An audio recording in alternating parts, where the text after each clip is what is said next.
Hello fellow Gwent players, or should I say, welcome new Gwent players, because this is the ultimate beginner's guide to Gwent.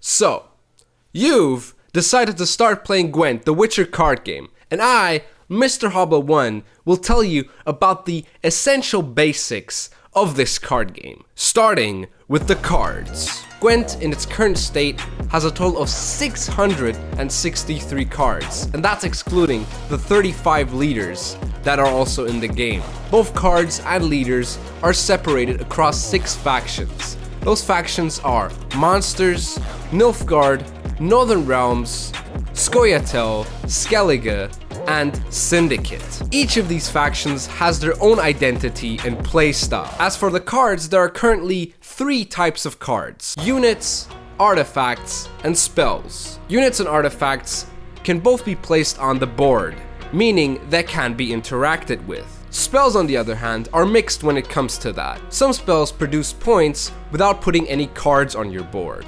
Others might only put out 1 unit. And then there's some that even put out multiple units on the board. But what all these spells have in common is that their effects are immediate.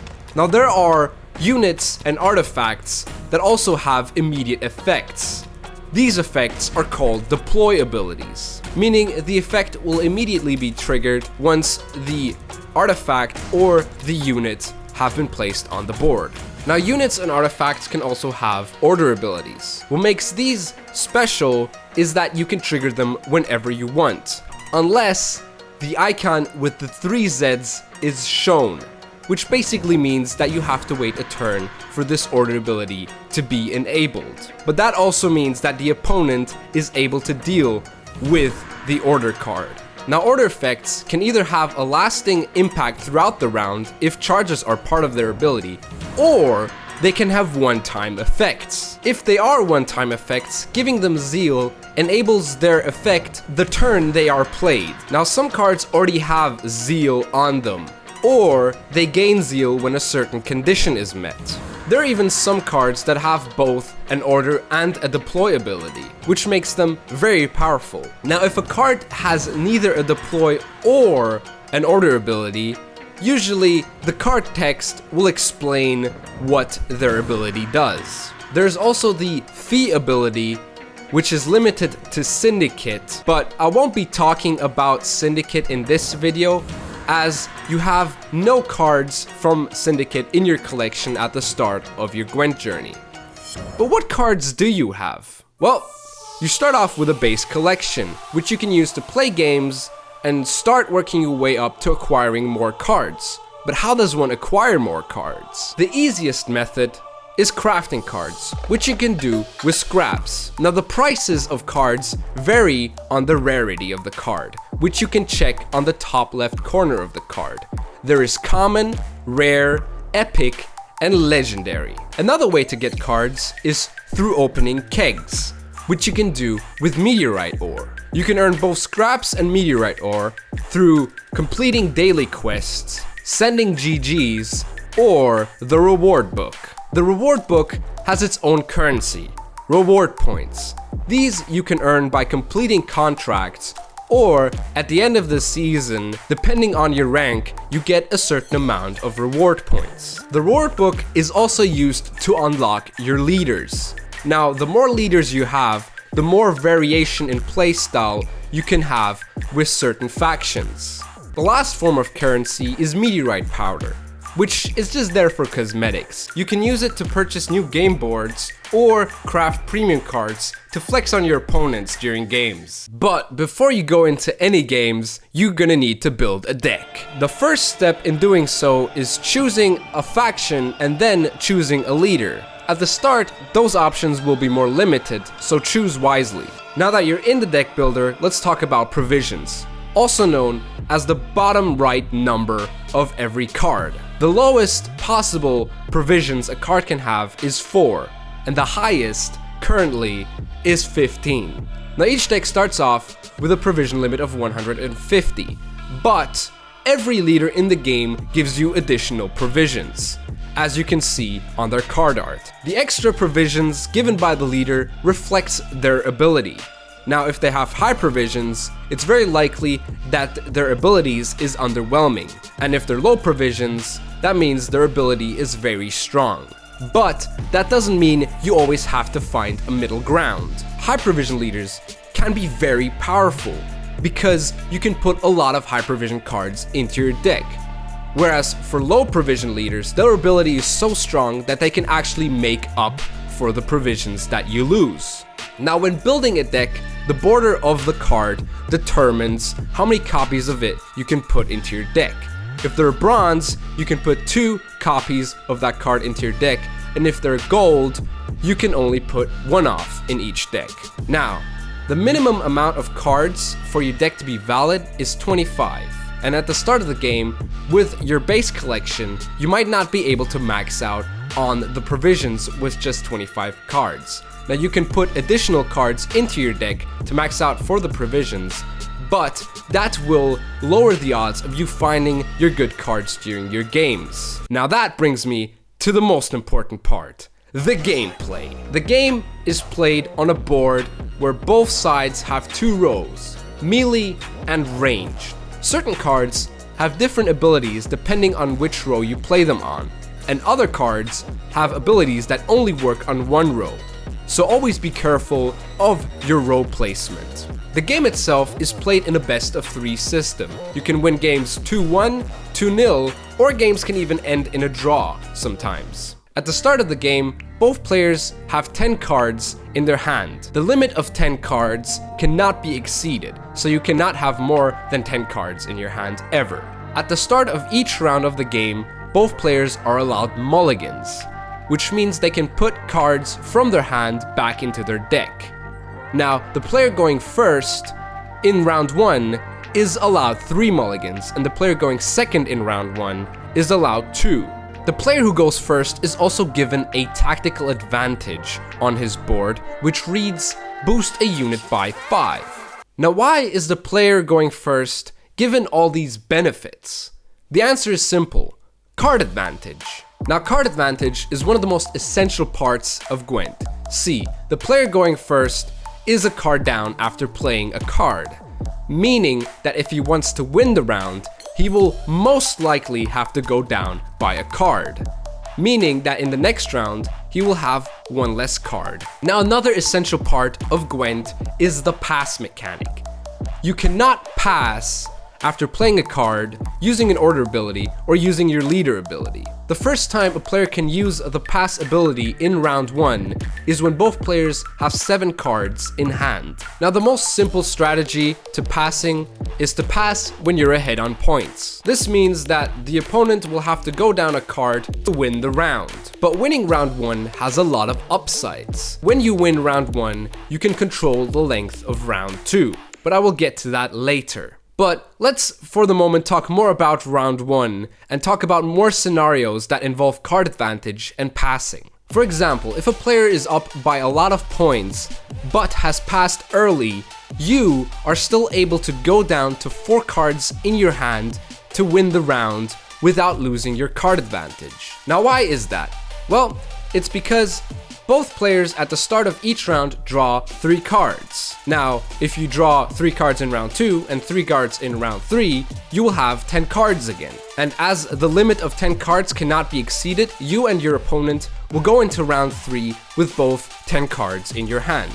You will not have control over round 2, but you will still have last say. Now, last say can be very detrimental for certain decks and certain cards, so always be careful of your last say. Now, with this in mind, let's look at some worst case scenarios for the player going first in round 1. The most important stage in round 1 is when both players have 5 cards in hand.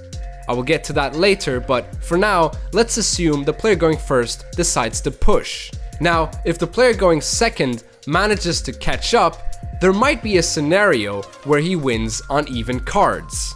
Now, what the opponent can do after that is pass in round 2 and force you to play a card so you win the round, putting you down a card in round 3. Now, that seems pretty unfair, doesn't it?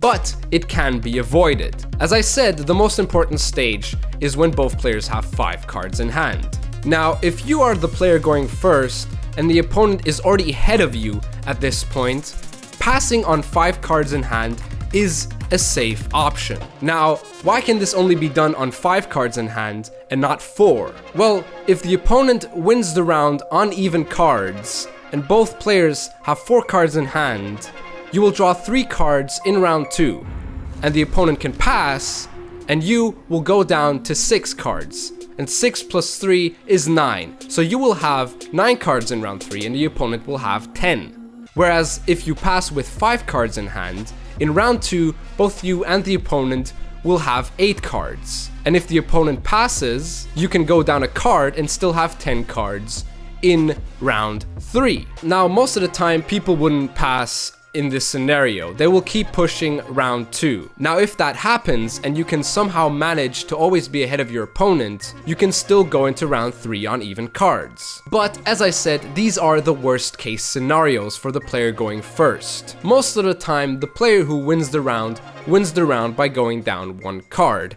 and just moves on to round 2. Now, round 2 is in the hands of the winner of round 1. They can determine the length of round 2. The most simple strategy is the dry pass, which means that you don't play a card and just pass and let your opponent play a card too. But for round 2, there is another strategy, and that one is called bleeding. Bleeding round 2 basically means that you force your opponent to just play out cards.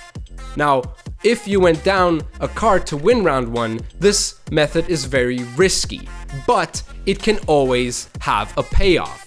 If, for example, you also win round 2, you've pretty much won the game without giving your opponent a single chance to even win a round.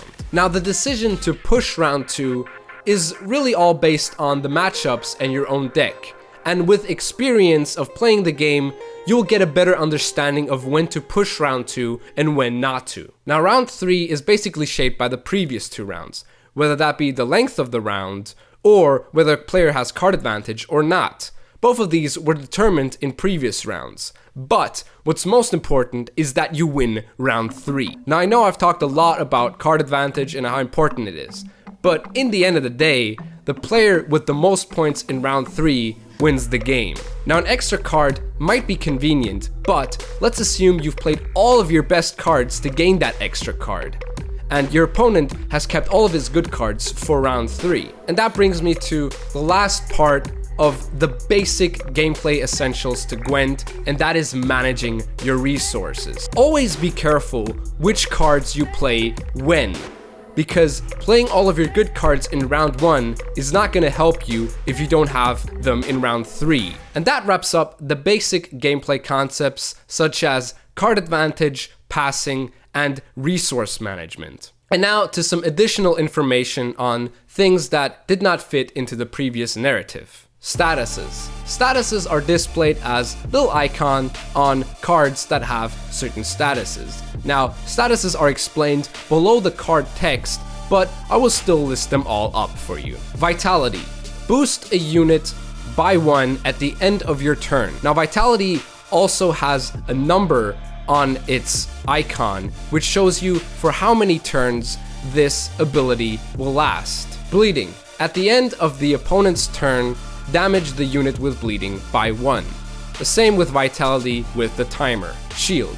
Units with shield will have the first instance of damage negated. Immune. These cards cannot be targeted, but that does not mean that random effects or certain other cards can't destroy these units, so be careful. Poison.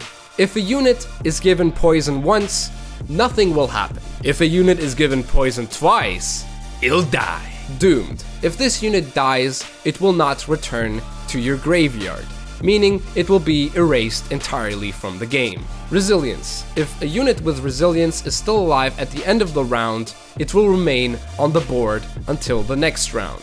Now, a little side note to resilience is that if the unit is boosted, it will reset itself in the next round. But if it was damaged, it will stay damaged for the next round. Locked.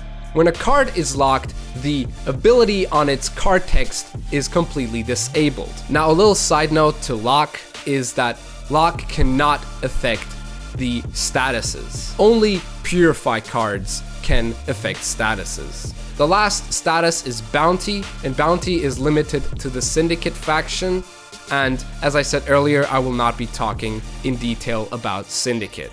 And those are all the statuses that we currently have. I expect there to be more, with more expansions coming to Gwent, but for now, that's all we have, and that's good. And the last thing I didn't really get to talk about was leaders. Now, pretty much all the leaders have order abilities. These abilities can either be one-time explosive abilities, or smaller abilities that you can spread throughout the entire game. Some leaders, in addition to their order ability, have passive abilities. The one exception among the leaders is Usurper, and that's because his leader ability basically reads that you lock the opponent's leader abilities, and that they're unable to use their leader abilities for the entirety of the game. And that pretty much wraps up the basics of Gwent. If you're a new player, I hope this video was informative enough to keep you playing and hopefully get better. And if you're a veteran player watching this video, what are you doing watching this? Just go and play Gwent, dude. But all jokes aside, I still hope you enjoyed this video. If you did, please leave a like, subscribe for more Gwent content, and I'll see you soon.